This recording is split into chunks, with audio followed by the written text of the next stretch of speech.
Hello दोस्तों, welcome to toppers village.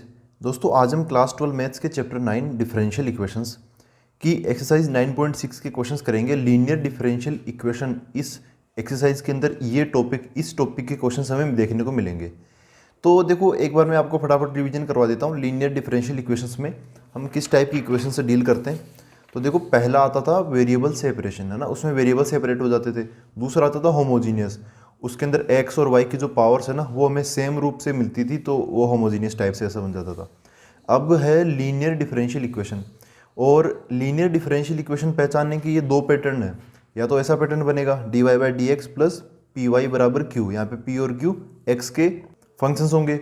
और pattern to के अंदर क्या होगा, डी एक्स बटा d y plus p x बराबर क्यू, यहाँ पर पी और क्यू वाई के फंक्शंस या फिर कॉन्स्टेंट हो सकते हैं। आज हम जो करेंगे ना क्वेश्चन नंबर 10, 11, 12, उन क्वेश्चंस के अंदर ये पैटर्न 2 काम आएगा। ठीक है, ये पैटर्न 2 आप इसका रिवीजन कर लेते हैं हम। देखो दोस्तों, यहाँ पे डी एक्स बटा डी वाई होना चाहिए, और जो देखो ये पी और क्यू ये वाई के फंक्शंस या कॉन्स्टेंट होंगे, तो एक्स एक ही जगह होगा बस यहाँ पे, है ना। तो हमें क्वेश्चन में ना एक्स एक ही जगह पे दिखाई देता है।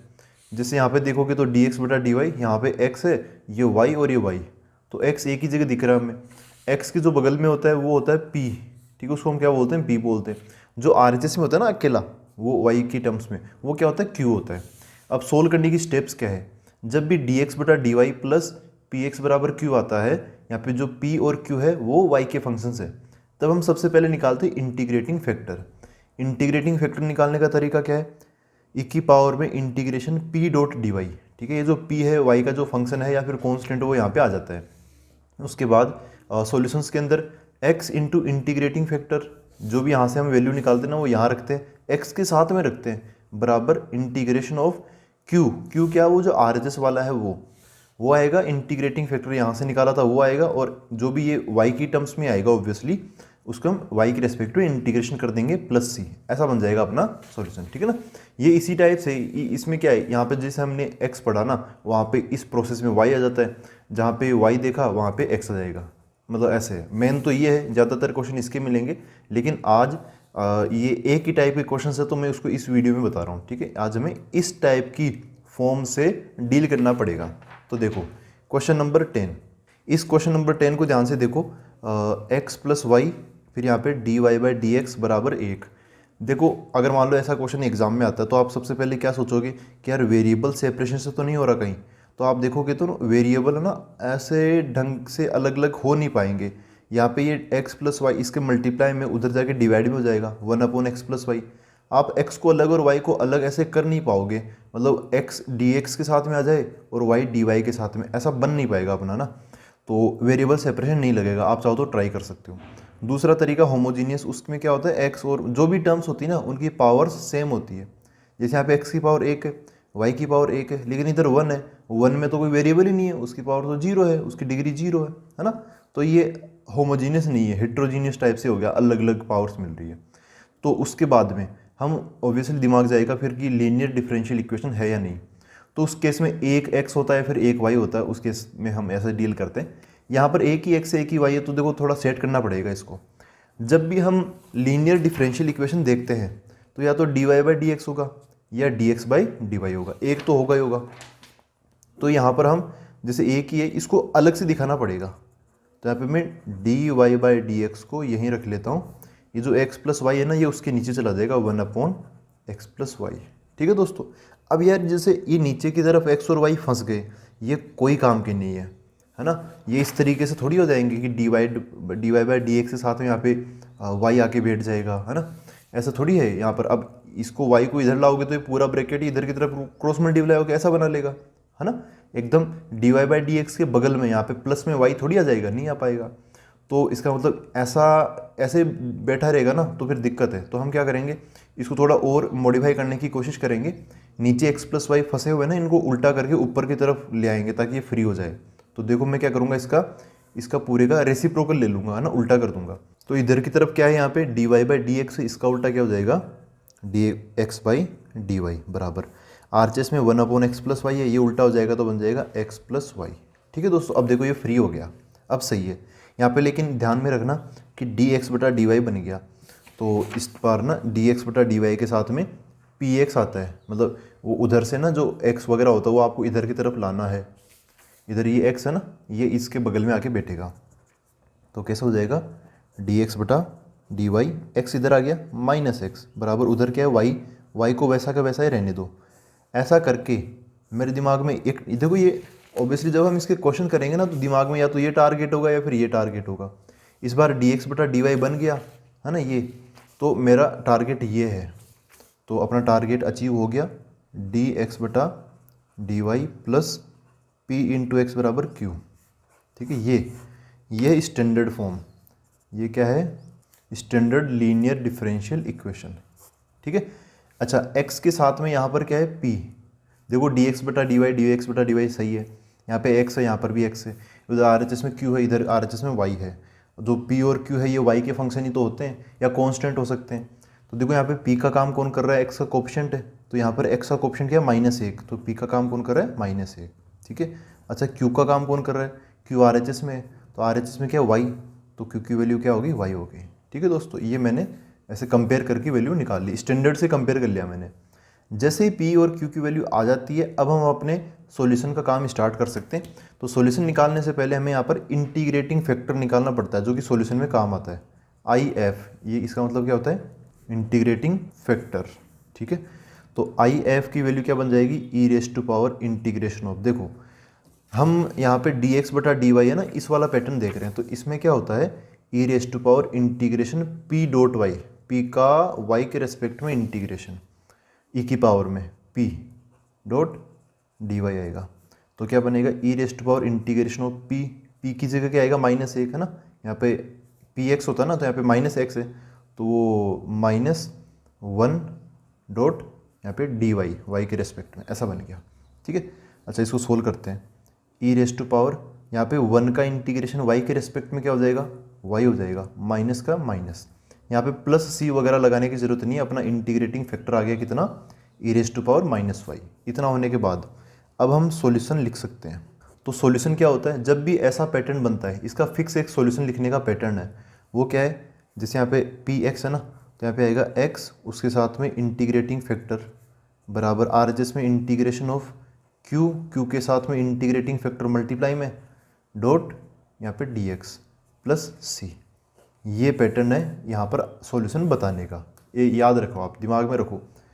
तो क्या बनेगा देखो x की जगह तो x आ गया मल्टीप्लाई बाय इंटीग्रेटिंग फैक्टर क्या हो जाएगा, तो इंटीग्रेटिंग फैक्टर क्या है ई की पावर -y बराबर integration of q, what is q, q है ये y, तो ये y हो गया। फिर बाद में इंटीग्रेटिंग फैक्टर क्या है ई की पावर -y, ई की पावर -y, इतना हो गया। अच्छा इसके बाद में क्या, अच्छा यहाँ पे dx नहीं आएगा यार, यहाँ पे मैंने गलती से dx लिख लिया, वो आदत है ना, ये इस बार उल्टा हो रहा है, तो x की जगह y आएगा। यहाँ पे पहले dx आता था पहली वाली फॉर्म में, लेकिन ये दूसरी फॉर्म है ना, तो यहाँ पे dy आएगा, यहाँ पे dy प्लस c, ये c अलग हो गया अब। ठीक है दोस्तों, अब इसको सोल्व करते हैं। अब यार इसको कैसे सोल्व करेंगे, देखो यहाँ पर y अलग चीज़ है, ई की पावर -y एक्सपोनेंशियल फंक्शन है, तो जब अलग अलग टाइप के फंक्शन आते हैं ना तब हम क्या लगाते हैं इंटीग्रेशन बाय पार्ट्स। ठीक है, इंटीग्रेशन बाय पार्ट्स लगाते हैं, मतलब टुकड़ों टुकड़ों में इंटीग्रेशन, वो u इंटू वी वाला फर्स्ट सेकंड मान के। और तो इसके अंदर हम फिर इसको याद करते हैं आइलेट को, यहाँ पे जो y है वो एक एल्जेब्रिक फंक्शन है a, और जो e की पावर -y है वो एक एक्सपोनेंशियल फंक्शन है, जो आइलेट में पहले आता है वो फर्स्ट फंक्शन बन जाता है, तो y हो गया फर्स्ट फंक्शन, और जो e की पावर -y है ये हो गया अपना second function. First into second का इंटीग्रेशन क्या होता है इंटीग्रेशन बाय पार्ट्स में, फर्स्ट इंटू अगर सेकंड आता है तो इसका इंटीग्रेशन होता है सबसे पहले first as it is integration of second, फिर माइनस, अब एक बड़ा सा इंटीग्रेशन लगा के हम एक बड़ा सा ब्रैकेट लगाते हैं। इस ब्रैकेट के अंदर दो चीज़ें आएगी, क्या क्या, पहले फर्स्ट फंक्शन का differentiation, first dash multiply by दूसरे वाले का इंटीग्रेशन, सेकंड का इंटीग्रेशन। ठीक है, तो ऐसा करने के बाद अपना ये इंटीग्रेशन बाय पार्ट्स कंप्लीट होता है। तो देखो इसको हम बनाते हैं, इधर की तरफ x ई की पावर -y बराबर, सबसे पहले अब इसका कर रहे हैं ना प्लस c है, अब इसका करेंगे तो इसमें इसका इंटीग्रेशन बाय पार्ट्स होगा। सबसे पहले पहला फंक्शन कौन है y, तो y आ जाएगा। इंटीग्रेशन ऑफ सेकंड, ये ई की पावर -y का इंटीग्रेशन आएगा, सेकंड का इंटीग्रेशन का मतलब है ई की पावर -y का इंटीग्रेशन। ई की पावर एक्स का क्या होता है, ई की पावर एक्स, तो ई की पावर माइनस वाई का क्या हो जाएगा, ई की पावर माइनस वाई, लेकिन वाई का कोएफिशिएंट यहाँ पे नेगेटिव है तो यहाँ पे डिवाइड में -1 लग जाएगा, मतलब -1 इंटू ई की पावर माइनस वाई बन जाएगा। तो सेकंड का इंटीग्रेशन क्या हो गया, ई की पावर माइनस वाई का इंटीग्रेशन माइनस ई की पावर माइनस वाई, यहाँ पे क्या माइनस तो माइनस, फिर एक बड़ा सा इंटीग्रेशन ये वाला, एक बड़ा सा ब्रैकेट भी लगा लेता हूँ, यूँ अंदर की तरफ क्या आएगा, फर्स्ट का डिफरेंशिएशन, फर्स्ट क्या है वाई, वाई का डिफरेंशिएशन वाई के रेस्पेक्ट में 1 बन जाएगा। अब सेकंड का इंटीग्रेशन, सेकंड कौन है, ई की पावर माइनस वाई का इंटीग्रेशन अभी अभी हमने देखा ये है माइनस ई की पावर माइनस वाई, ठीक है, डॉट सब कुछ वाई के रेस्पेक्ट में, तो वाई के रेस्पेक्ट में यहाँ पे इंटीग्रेशन होगा, फिर यहाँ पे प्लस का सी, ठीक है दोस्तों, इसका मैंने इतना तो बना लिया। अब थोड़ा इसको और सोल्व करना तो इसको भी कर लेते हैं, देखो एक्स ई की power minus y equal to, यहाँ पे ये माइनस इसके साथ आ जाएगा माइनस वाई इंटू ई की पावर माइनस वाई, ये माइनस और ये माइनस बन जाएगा प्लस का, ये 1 का कोई मतलब नहीं है, ई की पावर माइनस वाई का यहाँ पर इंटीग्रेशन क्या हो जाएगा, देखो ये माइनस माइनस तो प्लस बन ही जाएगा। अब ई की पावर माइनस वाई ही बचा अंदर, उसका इंटीग्रेशन हो जाएगा ई की पावर माइनस वाई, और यहाँ पे फिर से माइनस, ठीक है, एक माइनस दो माइनस यहाँ पे लगा दिया, एक इसका इंटीग्रेशन अभी बचा हुआ है ये वाला, तो एक और माइनस आ जाएगा, तो ये हो गया प्लस सी। देखो क्या बन गया, एक्स ई की पावर माइनस वाई बराबर माइनस वाई ई की पावर माइनस वाई माइनस ई की पावर माइनस वाई प्लस सी। देखो यार बहुत जगह ई की पावर माइनस वाई है ना, यहाँ और यहाँ, इन सबको इधर ले आओ, और वैसे भी ये दोनों इधर की तरफ नेगेटिव है, इनको LHS में ले आओ, एक्स ई की पावर माइनस वाई, फिर इधर आके प्लस में वाई ई की पावर माइनस वाई प्लस ई की पावर माइनस वाई बराबर सी। ये आप चाहो तो इसको यहीं पे छोड़ दो, और आप चाहो तो इसको थोड़ा और सिंप्लीफाई कर लो, कैसे, यहाँ पे ई की पावर माइनस वाई ई की पावर माइनस वाई ई की पावर माइनस वाई है ना, यहाँ से ई की पावर माइनस वाई कॉमन लेके उधर भेज दो RHS में, तो क्या होगा, ये इधर तो क्या बचेगा, x बचेगा, इधर y बचेगा, इधर 1 बच जाएगा। ई की पावर माइनस वाई हमने यहाँ पे कॉमन लिया, ई की पावर माइनस वाई आ गया, वो उधर जाएगा तो क्या बन जाएगा, c इंटू ई की पावर प्लस का y हो जाएगा, ऐसा बन जाएगा। तो ये और ज़्यादा बढ़िया आंसर हमने ऐसे लिख दिया, ठीक है दोस्तों। तो ये था अपना क्वेश्चन नंबर 10, जिसमें मैंने देखा कि x प्लस वाई ऐसे इसके साथ मल्टीप्लाई में है, तो dy बाई डी एक्स के साथ तो कोई ऐसा कुछ सेटिंग बैठ नहीं रही, तो हम क्या करते हैं, इसका उल्टा कर देंगे, नीचे x प्लस वाई है, ये ऐसे उल्टा करेंगे तो फ्री हो जाएंगे, ऊपर की तरफ आ जाएंगे। उससे फिर मेरे को ये वाली जो दूसरी वाली स्टैंडर्ड फॉर्म होती है ना लीनियर डिफरेंशियल इक्वेशन में, उससे मैचिंग हो रही है, तो अब सब कुछ इसी के रेस्पेक्ट में हो जाएगा। इंटीग्रेशन फैक्टर भी निकाल लेंगे हम, फिर इंटीग्रेशन फैक्टर को यहाँ इस सॉल्यूशन की इक्वेशन में भी रख देंगे, फिर देखा कि यहाँ पे दो फंक्शन मल्टीप्लाई में आ गया, तो इंटीग्रेशन बाई पार्ट्स लगा दूंगा, फिर सोल्व करते चलेगी, तो ये सेट हो ही जाएगा लास्ट में आते आते, ठीक है। ये था क्वेश्चन नंबर 10। अब देखते हैं 11। देखो दोस्तों, ये है question number 11, y d x plus x minus y square d y बराबर 0। अब यहाँ पर देखो कि x की पावर्स y की, जैसे मतलब वही शुरुआत से कि वेरिएबल सेपरेशन लग सकता है कि नहीं लग सकता, होमोजीनियस है कि नहीं है, लीनियर डिफरेंशियल इक्वेशन लग सकती है नहीं लग सकती। तो चूँकि हम इस एक्सरसाइज में लीनियर डिफरेंशियल इक्वेशन के क्वेश्चन देखेंगे, तो आपको पता है लीनियर डिफरेंशियल इक्वेशन ही होगी, लेकिन फिर भी एग्जाम पॉइंट ऑफ व्यू से सोचो, अगर ये वेरिएबल सेपरेशन होता तो जैसे x और y हम अलग अलग कर पाते, यहाँ पे y के साथ dx है तो x dy के साथ x होना चाहिए, लेकिन dy के साथ वाई स्क्वायर ये भी है, तो थोड़ा सा यहाँ पे लफड़ा होगा, हम अलग अलग करेंगे तो दिक्कत आएगी। अच्छा, यहाँ पे होमोजीनियस तो x की पावर y की पावर यहाँ पर 1 है, x की पावर 1 है, y की पावर 2 है यहाँ पे, तो अलग अलग पावर सारी x और y की, तो वो होमोजीनियस नहीं बन पाएगा। फिर आएंगे हम लीनियर डिफरेंशियल इक्वेशन पर। तो यहाँ पर देखो कि x कितने हैं, देखोगे आप यहाँ पे y है, यहाँ पे x है, यहाँ पे y है, y दो जगह पर है, तो इस बार वो y वाली जो मतलब पहली वाली है ना जो सबसे ज़्यादा इंपॉर्टेंट है, वो वाली नहीं बनेगी। फिर x कितनी बार है, x एक जगह, देखो ये रहा x है ना, तो इस बार वो x एक जगह होता है ना, वो वाली बनेगी स्टैंडर्ड कौन सी, लीनियर डिफरेंशियल इक्वेशन। देखो मैं किसकी बात कर रहा हूँ, लीनियर डिफरेंशियल इक्वेशन, ये वाली dx upon d y plus p into x बराबर q, मैं इसकी बात कर रहा हूँ, ठीक है। dx बटा dy बनेगा, यहाँ पे dx बटा dy, यहाँ पे px आएगा क्योंकि यहाँ पे एक जगह x है।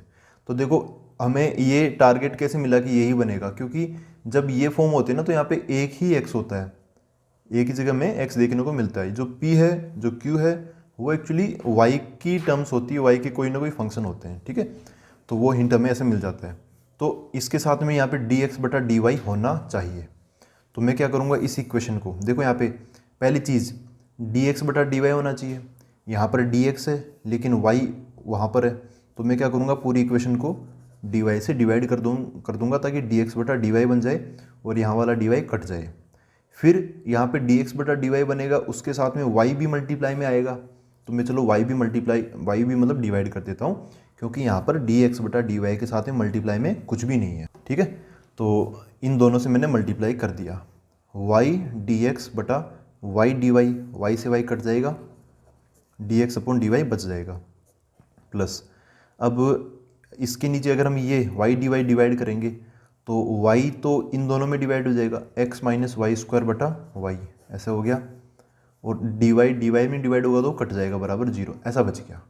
अब यहाँ पर देखो dx बटा dy ये यहीं पे रहेगा, ये dx बाई dy, x वाली चीज़ इधर LHS में ही रहेगी इसके साथ में, तो x वाली चीज़ ये x बटा वाई स्क्वायर है ना, x बटा y x बाई वाई यहीं पे रहेगा, जो बच गया वो उधर RHS में चला जाएगा।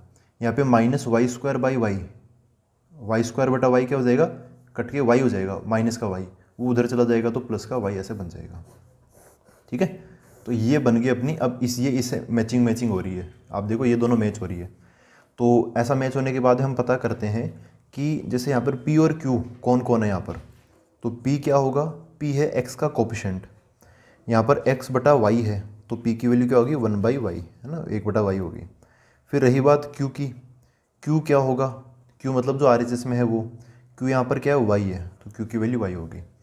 तो हमें p और q मिल गया। अब हम इजीली अपना इंटीग्रेटिंग फैक्टर निकाल के सॉल्यूशन का काम कर सकते हैं।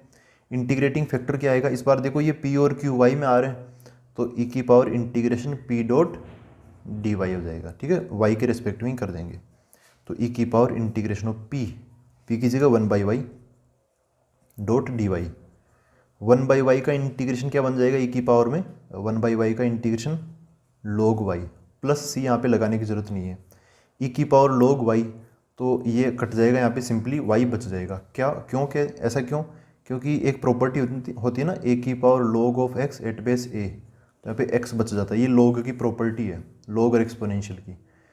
तो यहाँ पे ये जो नंबर है a और इस log का जो बेस है a, ये दोनों सेम होनी चाहिए। यहाँ पर ये नंबर तो e है, यहाँ पे log का बेस नहीं लिखा हुआ।